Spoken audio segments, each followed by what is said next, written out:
Now we need to multiply a number with tenths by a whole number. So first we have 0.2 times 3. We can write this out as a column multiplication, and it doesn't matter that our place values aren't lined up, as long as we remember to copy down the decimal point into our answer line so that it's directly underneath the decimal point in the number that we're multiplying. Now 2 times 3 is 6, 0 times 3 is 0, so our answer is 0.6. Now we have 0.4 times 3. Again, we can write it out as a column multiplication, and we need to copy down the decimal point into our answer. Now 4 times 3 is 12, so that's 1, 2, with the first digit above the next place value column along, which here is our ones column. Now 0 times 3 is 0, plus 1 is 1, so our answer is 1.2. And now 0.3 times 5.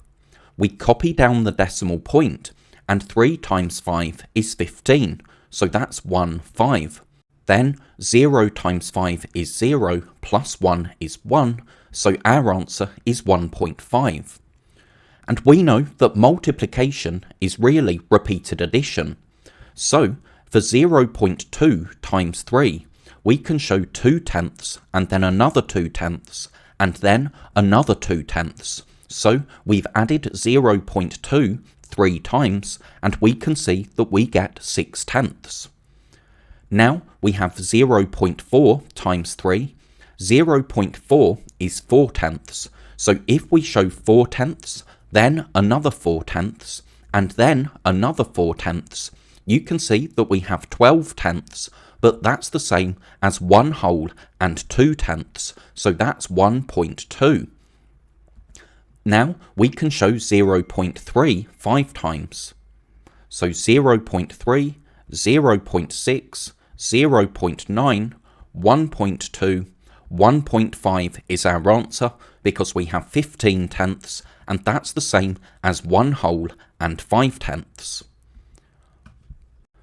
Now we have 3.2 times 4, so we can write it out as a column multiplication, and we need to remember to copy the decimal point down into our answer. 2 times 4 is 8, and 3 times 4 is 12, so we get 12.8. Now 1.4 times 5. We copy down the decimal point, and 4 times 5 is 20, so that's 2, 0. 1 times 5 is 5, plus 2 is 7. So we get 7.0.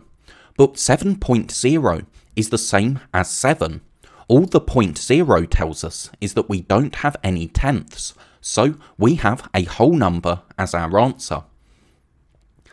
Now 2.7 times 4, we copy down the decimal point. 7 times 4 is 28, so 2, 8. 2 times 4 is 8, plus 2 is 10. Our answer is 10.8. So let's take another look at this first question. 3.2 is 3 wholes and 2 tenths, and if we're multiplying by 4, we can show 3.2 4 times. Now, if we do some regrouping, we now have some empty fraction bars, but we've got 8 tenths and 12 ones, so that's why our answer is 12.8. Then we had 1.4 times 5.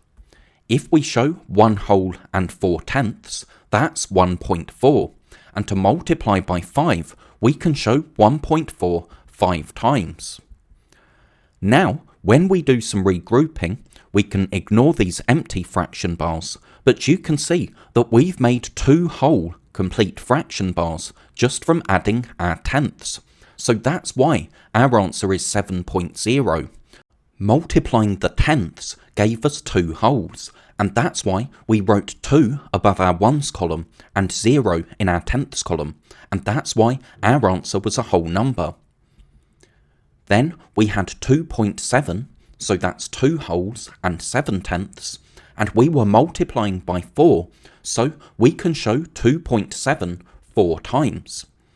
If we do some regrouping, we have an empty fraction bar, but these 28 tenths are the same as 2 wholes and 8 tenths, so that's why we write a 2 above our ones column and leave the 8 as the tenths digit of our answer.